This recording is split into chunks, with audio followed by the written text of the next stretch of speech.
Hi, it's AlaskaGranny. Today I want to share the story with you, The Kissing Hand by Audrey Penn. Illustrations by Ruth E. Harper and Nancy M. Leake.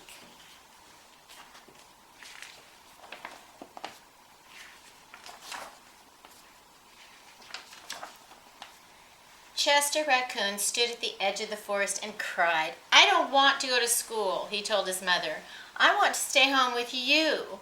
I want to play with my friends, and play with my toys, and read my books, and swing on my swing. Please may I stay home with you?" Mrs. Raccoon took Chester by the hand and nuzzled him on the ear. "Sometimes we all have to do things we don't want to," she told him gently, "even if they seem strange and scary at first, but you will love school once you start. You'll make new friends and play with new toys, read new books and swing on new swings. Besides," she added, "I know a wonderful secret that will make your nights at school seem as warm and cozy as your days at home."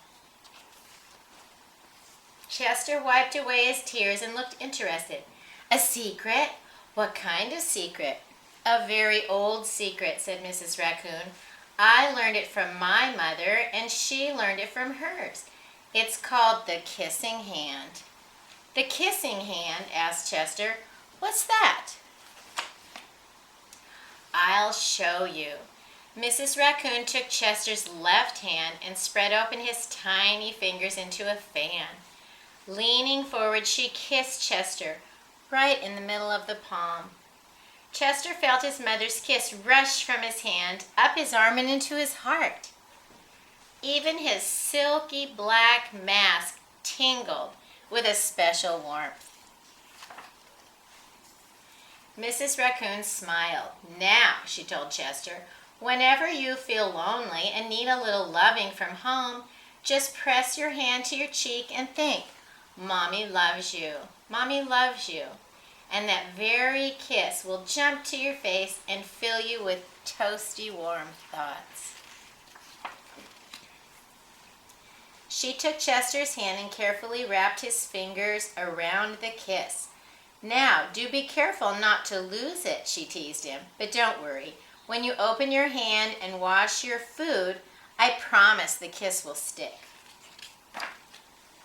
Chester loved his kissing hand. Now he knew his mother's love would go with him wherever he went, even to school.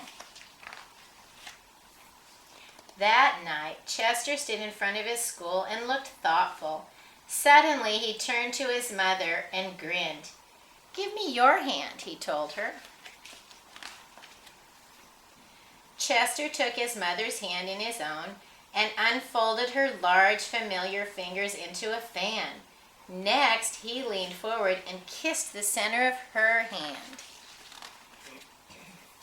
"Now you have a kissing hand too," he told her, and with a gentle goodbye and "I love you," Chester turned and danced away. Mrs. Raccoon watched Chester scamper across the tree limb and enter school. And as the hoot owl rang in the new school year, she pressed her left hand to her cheek and smiled. The warmth of Chester's kiss filled her heart with special words. "Chester loves you," it sang. "Chester loves you."